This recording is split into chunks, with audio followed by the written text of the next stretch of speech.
Tristan, salut! Oui. Ça va bien, toi? Oui. Écoute, là, je veux aller jouer dehors. Je m'en vais dans le bois. Ok. On va aller faire du kayak. On va faire de la randonnée. Puis quand je dis le mot randonnée, je veux juste être bien chaussé. Ça part de là, en fait, c'est la base. Ouais, exactement. Souvent, la première question, le monde va se dire ben, pourquoi une botte à 400 $, pourquoi une botte à 150 $? Ben, ça va vraiment avec la structure de la botte.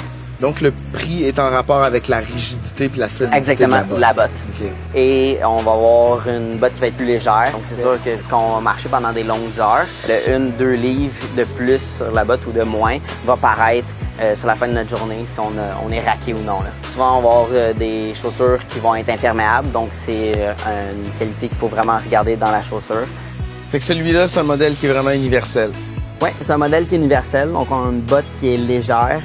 On va avoir une semelle qui est quand même très renforcée, donc une bonne rigidité au niveau de la botte. Une autre chose qu'on peut avoir qui est le fun avec les chaussures, c'est les bas, les liners. OK. Donc ça, c'est une doublure qu'on vient mettre en dessous du bas. OK. Ça va absorber l'humidité. Y a-tu d'autres bas, sinon, que tu peux suggérer qui peuvent être vraiment Donc utiles? des bas en laine de mérino, donc c'est la laine qui sent le moins par rapport à quand on suit dedans. Et ça respire bien. Donc le conseil, c'est zéro coton.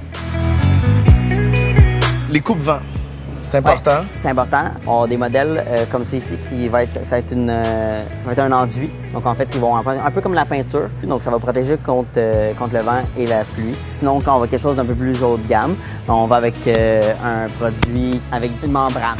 C'est vraiment le tissu qui est imperméable et non l'enduit. Donc c'est plus durable. Maintenant, on va avoir un réservoir d'eau. C'est plus facile à transporter parce que c'est directement dans le sac, donc on sent moins le poids. Ce qu'il faut regarder vraiment sur un réservoir, c'est l'embout. Donc, s'assurer que l'embout, on a une fermeture dedans. Donc, il faut pouvoir ouvrir ou fermer pour que ça coule partout.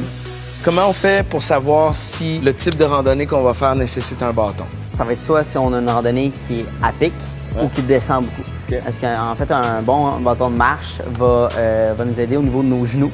On va avoir des bâtons de marche qui vont avoir une poignée en mousse avec des pointes en carbure, donc c'est un alliage de métal. Des fois, on va avoir des bâtons de marche avec des clips en métal, avec des springs, donc ça brise jamais. Là.